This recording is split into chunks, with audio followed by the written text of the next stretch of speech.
मैं बदरुद्दीन साहब से शुरू करती हूँ जो कि कैप्टन अहमद बदर शहीद के वालिद हैं। सर, सबसे पहले मैं ये जानना चाहूँगी कि शहादत आपके बेटे की हुई, वो ज़रा जज्बात आप बताइएगा कि जब आपको इत्तला मिली कि आपके बेटे ने जाम शहादत नोश किया है, वो शहीद हो गए हैं, क्या जज्बात थे उस वक्त जब आपको ये खबर मिली? मेरे बेटे की शहादत खाड़ी कैंप में मीर अली नॉर्थ वज़ीरिस्तान एजेंसी में हुई है।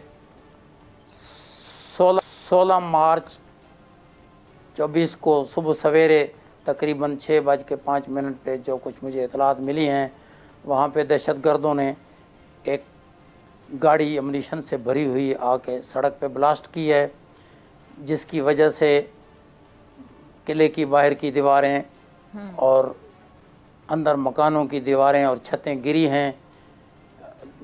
उस जगह पे मेरा बच्चा भी मौजूद था और वो अपने कमरे में, उसको थोड़ी बहुत ज़रबें आई हैं, लेकिन उसने दहशतगर्दों से लड़ने का फ़ैसला किया है और अपने एजेंसी के साथ उसने अपना वेपन उठा के उनके साथ मुकाबला शुरू कर दिया है, जिसकी वजह से वो अपना पूरा मंसूबा जो शायद बहुत बड़ा होगा वो मुकम्मल नहीं कर सके, वहाँ पे एंगेज हो गए और इसकी वजह से बहुत सारे जवानों और फ़ौजी मफादात की बचत हो गई है।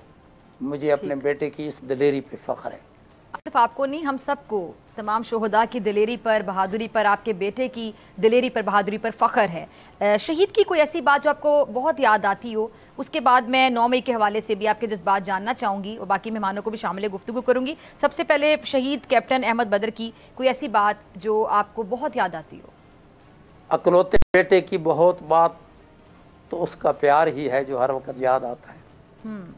एक सिंपल नफीस बच्चा, अल्लाह ताला ने उसको बहुत अच्छी आदतें दी थी और कोई बुरी आदत उसमें मैंने ज़िंदगी में नहीं देखी है। बहुत मिलनसार, बहुत मुअद्दिब, खिदमतगार और अक्ल वाला बच्चा था। अल्लाह ताला ने उसको अपनी पनाह में ले लिया है और हमारे लिए ये बहुत बास इज्जत है। बिल्कुल बिल्कुल। सब्सक्राइब करें और बेल दबाएं ताकि कोई खबर रह न जाए।